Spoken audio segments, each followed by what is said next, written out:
आज का दिन श्वेता की जिंदगी के लिए बहुत स्पेशल था।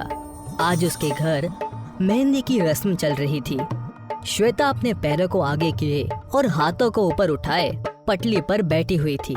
उसके सामने बैठी मीनल उसके पैरों में मेहंदी लगा रही थी और दिव्या उसके हाथों पर।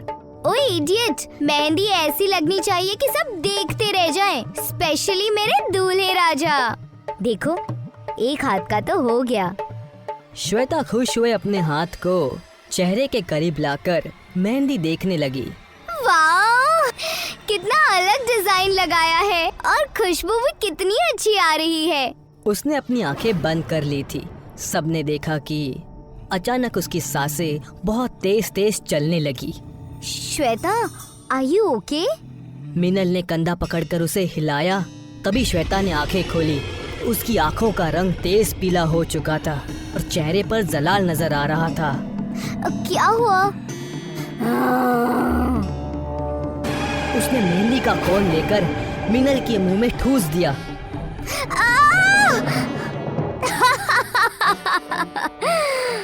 मेहंदी मुबारक हो। ऐसा कहकर वो दिव्या पर नाखूनों से हमला करने लगी। उसने थाली में रखे हुए मेहंदी को पूरी तरह अपने जिस्म और चेहरे पर लगा दिया और चेहरे पर रगड़ डाला और चिल्लाने लगी। उसके जिस्म से एक खौफनाक आत्मा बाहर निकली जो सभी को नजर आ रही थी। कौन हो तुम? तेरी मौत। इतना कहते ही श्वेता के शरीर को लगी हुई मेहंदी ने कीड़ों का भेस ले लिया और देखते ही देखते उसके पूरे जिस्म पर कीड़े रेंगने लगे। आसपास के लोग और उसके घर वाले ऐसा खौफनाक मंजर देखकर चीख पुकार कर रहे थे और वो आगे खड़ी जोर जोर से हंस रही थी। इस गांव में मेहंदी की रस्म हर दुल्हन की मौत का पैगाम बनकर आएगी। आदित्य और तानिया भी इसी कस्बे के थे। वो पिछले 3 साल से दिल्ली यूनिवर्सिटी में साथ स्टडी करते हुए रिलेशनशिप में आ चुके थे। अपनी एमए की स्टडी कंप्लीट करके अब वो दोनों अपने गांव वापस आ चुके थे। मम्मी एंड डैडी, आप दोनों को तो पता ही है कि हम एक दूसरे को पसंद करते हैं और हमारी स्टडीज कंप्लीट हो चुकी है। तो आप श्वेता के पेरेंट्स से बात करके हमारे निकाह की डेट फिक्स कर दीजिए। ये सुनते ही दोनों मायूस होकर एक दूसरे को देखने लगे। क्या हुआ आप दोनों को? क्या आप दोनों इस रिश्ते से खुश नहीं हैं? ऐसी बात नहीं है बेटा। इस गांव में पिछले 2 सालों से शादी एक अभिशाप बन चुकी है। क्या मतलब? शादी से पहले मेहंदी की रस्म वाले दिन दुल्हन अजीब अजीब हरकतें करने लगती है, खुद को और घर वालों को नुकसान पहुंचाती है और फिर मेहंदी के अंदर से हजारों कीड़े निकलकर दुल्हन को खत्म कर देते हैं। आप लोग ये कैसा अंधविश्वास पाल कर बैठे हैं? बेटा, ये अंधविश्वास नहीं हो सकता। अभी तक 15 दुल्हनों की जान जा चुकी है। मेहंदी की रस्म दुल्हनों के लिए आखिरी रस्म बन जाती है। तानिया और आदित्य को अभी भी इन बातों पर यकीन नहीं हो रहा था। रात 11 बजे जिस कमरे में तानिया ठहरी हुई थी, आदित्य वहाँ पर पहुँचा। अरे तनु, ये क्या कर रही हो? मेहंदी लगा रही हूँ। तुम देखना, मैं तुम्हारे घर वालों के इस अंधविश्वास को झूठा साबित करके ही रहूंगी। उसके बाद आदित्य अपने कमरे में चला गया। तानिया बेटा। रात के ठीक 2 बजे आदित्य को मम्मी की आवाज सुनाई दी। ये तो मम्मी की आवाज है। आदित्य तेजी से दूसरे कमरे में पहुंचा। तानिया नीचे बैठी जमीन को अपने नाखूनों से खुरेद रही थी। तानिया! उसने एक झटके से आदित्य को पलट कर देखा।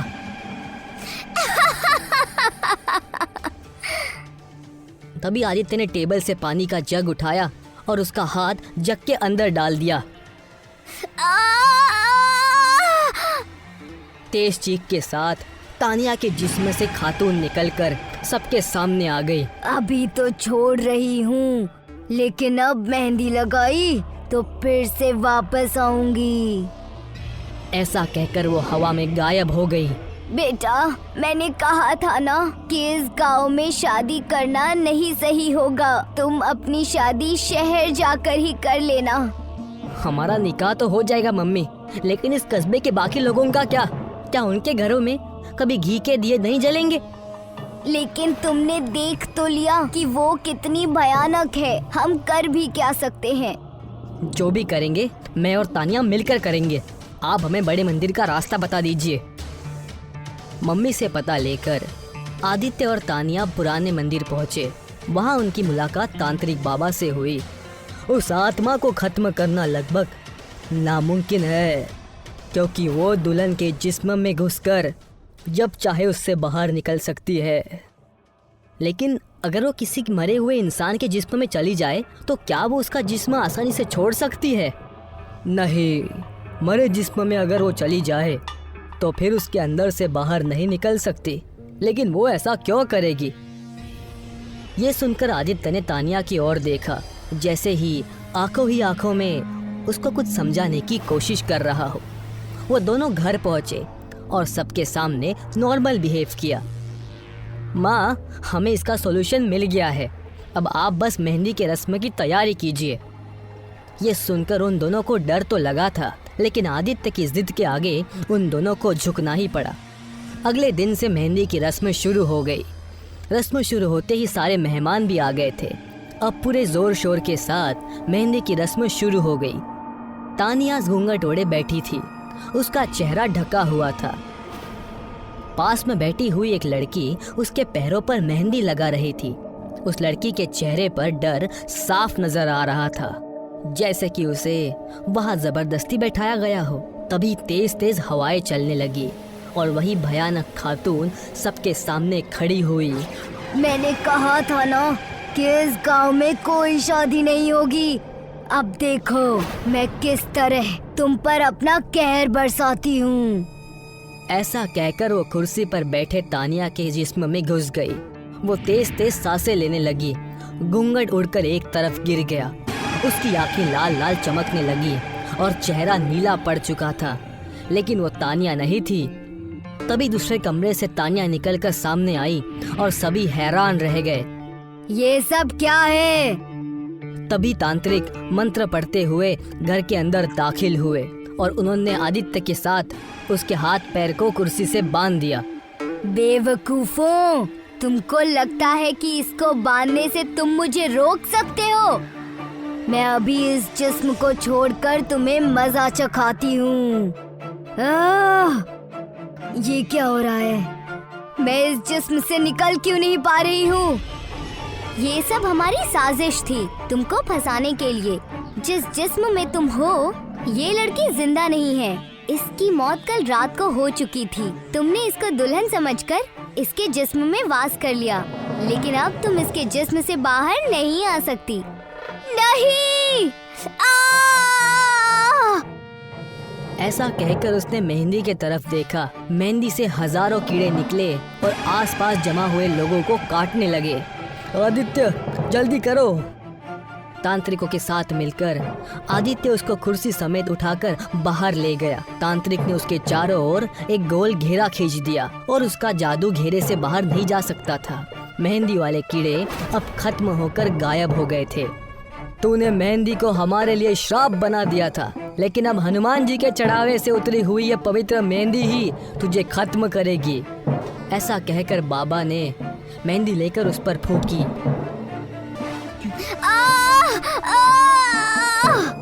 फिर आदित्य ने जेब से लाइटर निकालकर चला दिया। जय हनुमान ज्ञान गुण सागर, जय कपीसति लोक उजागर, भूत पिशाच निकट नहीं आवे, महावीर जब नाम सुनावे। ऐसा कहकर उसने लाइटर उसकी गोद में फेंक दिया।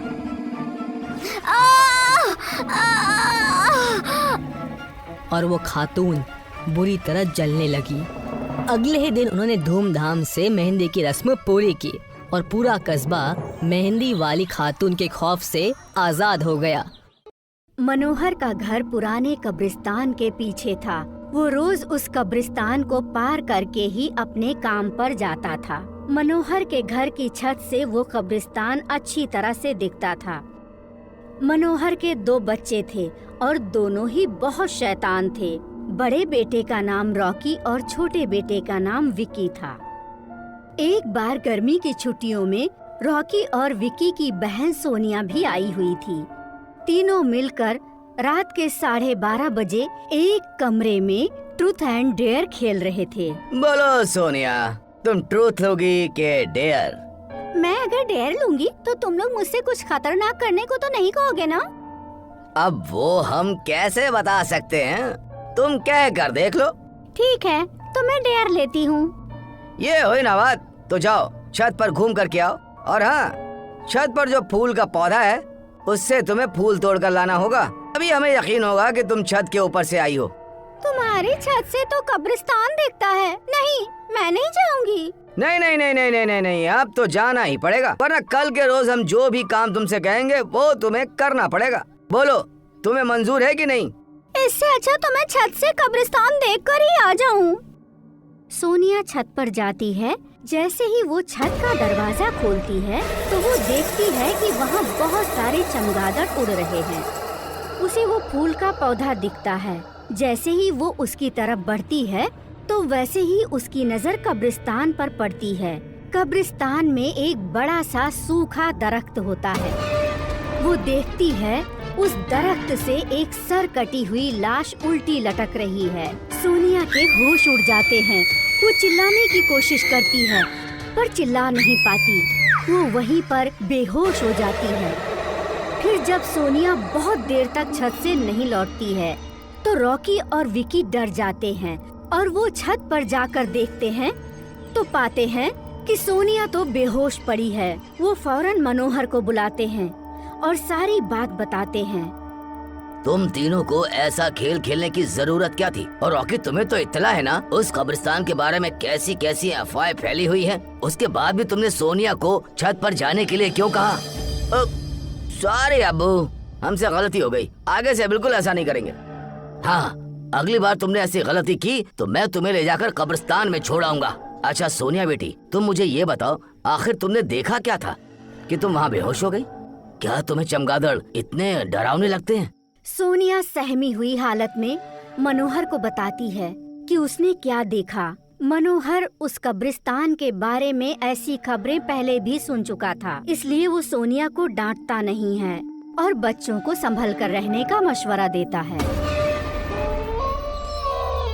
अरे, आज इस वक्त मुझे ऑटो क्यों नहीं मिल रहा? बच्चे घर पर तन्हा होंगे। उस दिन मनोहर को काम से छुट्टी मिलने में देर हो गई और उसे कोई सवारी नहीं मिल रही थी। अंधेरा काफी घना हो चुका था तो वो पैदल ही घर की ओर चल पड़ता है। घर पर रॉकी और विकी बातें कर रहे होते हैं। विकी, तुम्हें क्या एहसास होता है? सोनिया ने जो कहा वो क्या यकीन कर सकते हैं, या फिर वो केवल बातें बना रही है, या फिर उसे शक है? अरे नहीं यार, तुमने उसकी हालत नहीं देखी थी? एक दिन भी वो यहाँ रुकने को बिल्कुल तैयार नहीं हुई। मुझे यकीन है कि उसने सच में कुछ तो जरूर देखा होगा। तो चलो हम भी चलकर खुद ही देख लेते हैं। कहाँ जाकर? अरे कब्रिस्तान में जाकर, और कहाँ? अरे भाई, तुम्हारा दिमाग तो खराब नहीं हो गया? मुझे अपनी जान बहुत प्यारी है, मैं कहीं नहीं जाऊंगा और तुमसे भी गुजारिश करता हूँ। क्या भाई, तुम इतनी सी बात पर डर जाते हो? ये भूत ऊत जैसी कोई चीज नहीं होती, वो तो बस लोगों का शक है। मैं कितने साल हो गए इस कब्रिस्तान के बगल में रहते हुए, हमें तो कभी कोई एहसास नहीं हुआ। विकी के रोकने के बावजूद भी रॉकी कब्रिस्तान की ओर चल देता है। वो जैसे ही कब्रिस्तान का दरवाजा खोलता है और अंदर जाता है तो कब्रिस्तान का दरवाजा उसके पीछे अपने आप बंद हो जाता है और रॉकी कब्रिस्तान में आगे बढ़ता जाता है। वो उस दरख्त की ओर भी देखता है जिस पर सोनिया को सर कटी हुई उल्टी लाश दिखी थी। जैसे ही वो ऊपर देखता है तो अचानक नीचे से कोई उसका पैर पकड़ लेता है। रॉकी गिर जाता है और उसे खींचकर कोई कब्रिस्तान के दूसरे कोने में ले जा रहा होता है, लेकिन वो किसी को देख नहीं पाता है। दूसरे कोने पर एक कब्र होती है जो खुली हुई होती है और उस पर खून लगा होता है और वो रॉकी को उस कब्र में धकेलने की कोशिश करता है। रॉकी कुछ नहीं कर पाता। रॉकी चिल्लाता है। तभी मनोहर भी अपने घर पहुंच रहा होता है। उसे रॉकी के चीखने की आवाज सुनाई देती है। छोड़ दो, मुझसे गलती हो गई, मैं अब से यहाँ कभी नहीं आऊंगा, मेरी गुजारिश है, मुझे छोड़ दो, मुझे जाने दो, मेरी जान बख्श दो। ये क्या? ये तो रॉकी की आवाज है। ये कब्रिस्तान से आ रही है, मुझे वहाँ पहुँचना होगा। मनोहर कब्रिस्तान का दरवाजा खोलकर जल्दी से आवाज की तरफ बढ़ता है। वो जब वहाँ पहुँचता है तो उसे कुछ नहीं दिखाई देता। रॉकी भी वहाँ नहीं होता। वो चारों तरफ देखता है पर चारों ओर बिल्कुल सन्नाटा होता है और फिर वो घर लौट आता है। विकी, विकी, रॉकी कहाँ है? अब मेरे बार बार मना करने के बावजूद रॉकी कब्रिस्तान की तरफ चला गया। वो मालूम करना चाहता था कि सोनिया जो कह रही है वो सच है या नहीं। क्या? हमारे पास बिल्कुल भी वक्त नहीं है। जाओ, घर के मंदिर के शंख में जो जल रखा है उसे जल्दी लेकर आओ। हमें रॉकी को लेने के लिए कब्रिस्तान जाना होगा। विकी वो जल लेकर आता है। मनोहर और विकी कब्रिस्तान जाते हैं। मनोहर कब्रिस्तान में जहाँ भी कदम रखता है पहले वहाँ जल छिड़क देता है। उसे किसी के घसीटे जाने के निशान दिखाई देते हैं। वो उस निशान का पीछा करते हुए मनोहर उस कब्र तक पहुँच जाता है। उस कब्र से बहुत अजीब आवाजें आ रही होती हैं। मनोहर कब्र के आसपास वो जल छिड़कता है। उसके बाद वो एक लकड़ी की मदद से उस कब्र को खोलने की कोशिश करता है। पूरे कब्रिस्तान से चिल्लाने की आवाजें आती हैं। विकी बहुत ज्यादा डर जाता है। अरे अब ये क्या हो रहा है? मुझे तो लगता है कि शापित प्रेत आत्माओं ने रॉकी को इस कब्र में कैद कर रखा है। हमें उसे फौरन निकालना होगा। तुम इस पवित्र जल को यहाँ आसपास छिड़कते रहो। इससे वो प्रेत आत्माएं हमें नुकसान नहीं पहुँचा पाएंगी। मैं कब्र को खोलने की कोशिश करता हूँ। विक्की उस जल को आसपास छिड़कता रहता है और मनोहर उस कब्र को खोलने की बार बार कोशिश करता है। अंत में कई वार के बाद वो कब्र खुल जाती है। उसके अंदर रॉकी खून से लथपथ बेहोश पड़ा होता है। मनोहर जल्दी से उसे गोद में उठा लेता है और विकी आगे आगे पानी छिड़कता हुआ जाता है। मनोहर रॉकी को लेकर अस्पताल जाता है। उसकी हालत बहुत खराब होती है और वो बड़ी मुश्किल से बच पाता है। उस दिन के बाद मनोहर उस घर को छोड़कर शहर से बहुत दूर एक दूसरे घर में अपने बच्चों को लेकर रहने चला जाता है।